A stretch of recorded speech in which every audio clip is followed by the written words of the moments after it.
ఈ రోజు ఒకవేళ క్రొత్తగా ఈ లైవ్ స్ట్రీమింగ్ లో నువ్వు కూర్చొని వర్తమానం వింటున్నావా బిడ్డ? ఒకవేళ ఈ రోజు ఈ శనివారం సభకి క్రొత్తగా వచ్చినావా నాన్న? అయ్యో, మందిరంలో ఉన్న వారంతా క్రైస్తవులు, నేను క్రొత్తగా వచ్చిన నాకేం తెలియదు కదా. నా ప్రార్థన యేసయ్య ఆలకిస్తాడా? నా జీవితంలో యేసయ్య అద్భుతం జరిగిస్తాడా? నా కొడుకును అందరిలాగా స్వస్థపరుస్తాడా? నా భర్తను మారుస్తాడా? నా భార్య మరలా తిరిగి లేచి నడుస్తుందా? ఎందుకంటే నాకు మందిరంకి వెళ్ళే అలవాటు లేదు. యేసుక్రీస్తు ప్రభు ఎవరో నాకు తెలియదు. ఏదో యూట్యూబ్ క్లిప్పింగ్ లో చూసి నేను ఇక్కడికి వచ్చిన.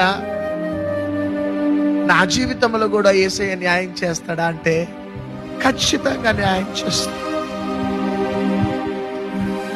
ఖచ్చితంగా.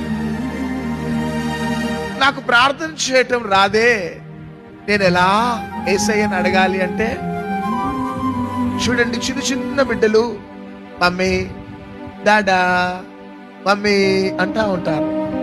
చిన్న బిడ్డలు ముద్దు ముద్దుగా మాట్లాడుతూ ఉంటే తల్లిదండ్రులకి ఎంత సంతోషంగా ఉంటుంది. ఏమన్నావు మళ్ళా మాట్లాడు అని వాళ్ళు మాట్లాడగానే నవ్వుతా ఉంటాం. చాలా అందంగా, చాలా ఇంపుగా ఉంటది వాళ్ళ మాటలు.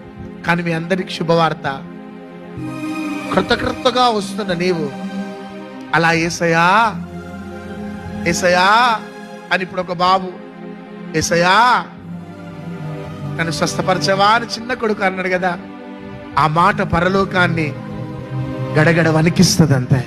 ఎందుకంటే యేసయ్యకి పక్షపాతం లేదు బిడ్డ.